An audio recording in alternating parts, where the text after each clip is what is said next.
Hi friends, భారతదేశం అని ఎవరి నోట వినిపించిన అంతరిక్ష ప్రేమికులకి గుర్తుకు వచ్చేది భారత అంతరిక్ష పరిశోధన సంస్థ ఇస్రో. భారతీయులే కాకుండా ఇతర దేశ ప్రజలు కూడా మన ఇస్రోని ఇష్టపడతారు మరియు గౌరవిస్తారు. ఎందుకంటే ఇస్రో ఒక ఎమోషనల్.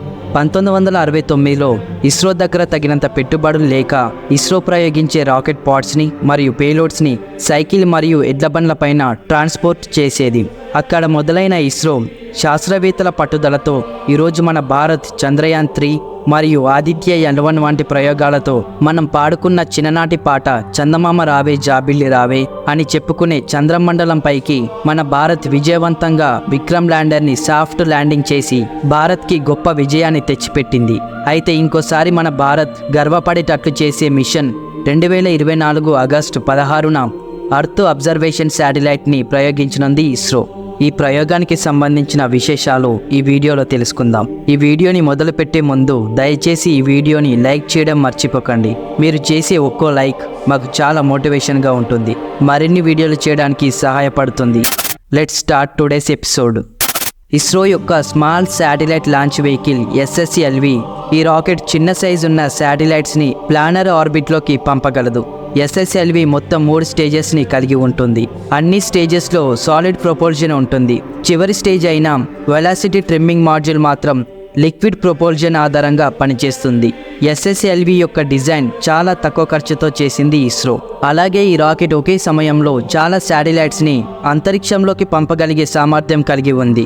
SSLV D3లో ప్రధానంగా 2 పేలోడ్స్ ఉన్నాయి, EOS-08 మరియు SR-0 డెమోసాట్. ముందుగా EOS-08 పేలోడ్ గురించి తెలుసుకుందాం. ఇది ఒక అర్త్ అబ్జర్వేషన్ శాటిలైట్. ఇది అంతరిక్షం నుండి భూమిపై ఉన్న విభిన్నమైన దృశ్యాలను గుర్తించడానికి ఉపయోగపడుతుంది. ఈ శాటిలైట్ను SSLV D3 ద్వారా 475 కిలోమీటర్ల ఎత్తులో ఉన్న కక్షలోకి పంపిస్తారు. ఈ మిషన్లో ఇది ప్రధానమైన పేలోడ్గా ఉంటుంది మరియు ఇది భూమి యొక్క పరిశీలన లక్ష్యాలను సాధించడంలో కీలక పాత్ర పోషిస్తుంది. అయితే ఈ శాటిలైట్లో కొన్ని చిన్నవైన మరియు ముఖ్యమైన పేలోడ్స్ ఉన్నాయి. అవి GNSSR పేలోడ్, SIC UV డోసోమీటర్ మరియు EOIR అనగా ఎలక్ట్రో ఆప్టికల్ ఇన్ఫ్రారెడ్ పేలోడ్స్ ఉన్నాయి. ఈ పరికరాలు వివిధ విధాలుగా ఉపయోగపడే అత్యాధునిక సాంకేతికతను కలిగి ఉన్నాయి. EOIR యొక్క ప్రధాన లక్ష్యం ఇన్ఫ్రారెడ్ రేంజ్లోని రేడియేషన్ను క్యాప్చర్ చేయడం మరియు దానిని విశ్లేషించడం. దీనిలో మిడ్వేవ్ ఇన్ఫ్రారెడ్ బ్యాండ్ని అమర్చింది ఇస్రో. ఇది రాత్రి సమయంలో కూడా భూమి యొక్క చిత్రాలను చాలా స్పష్టంగా తీయగలదు, అలాగే ఉష్ణోగ్రత మార్పులను కూడా గుర్తించగలదు.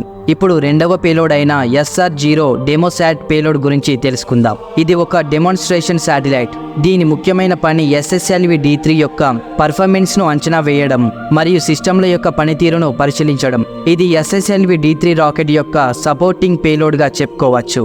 ఈ మిషన్లో న్యూ టెక్నాలజీస్ కూడా ఉన్నాయి. అంటే ఇంతకు ముందు ఇస్రో ప్రయోగించని సాంకేతికతని ఇప్పుడు ఈ మిషన్లో ఉపయోగిస్తుంది. వాటిలో ముఖ్యమైన వాటి గురించి పూర్తి వివరాలు తెలుసుకోవడానికి ప్రయత్నం చేద్దాం.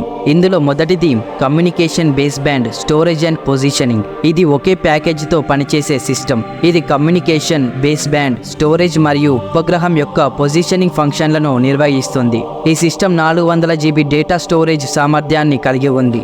దీని ద్వారా ఉపగ్రహం యొక్క ముఖ్యమైన డేటాను సురక్షితంగా నిల్వ చేయవచ్చు.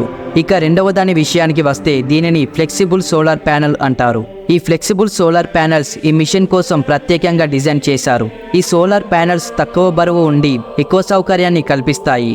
ఇందులో ఉపయోగించిన కొత్త టెక్నాలజీస్ వల్ల విద్యుత్ ఉత్పత్తి 16% వరకు పెరుగుతుంది. అలాగే ఉపగ్రహం యొక్క సామర్థ్యాన్ని మరింతగా పెంచడానికి ఉపయోగపడుతుంది. 2024 ఆగస్టు 16న ఇస్రో చేపట్టబోయే ఈ మిషన్ విజయవంతం అవ్వాలని ఆశిద్దాం. ఈ వీడియో కనుక నచ్చితే లైక్ చేయండి, షేర్ చేయండి, అలాగే సబ్స్క్రైబ్ చేయడం మర్చిపోకండి.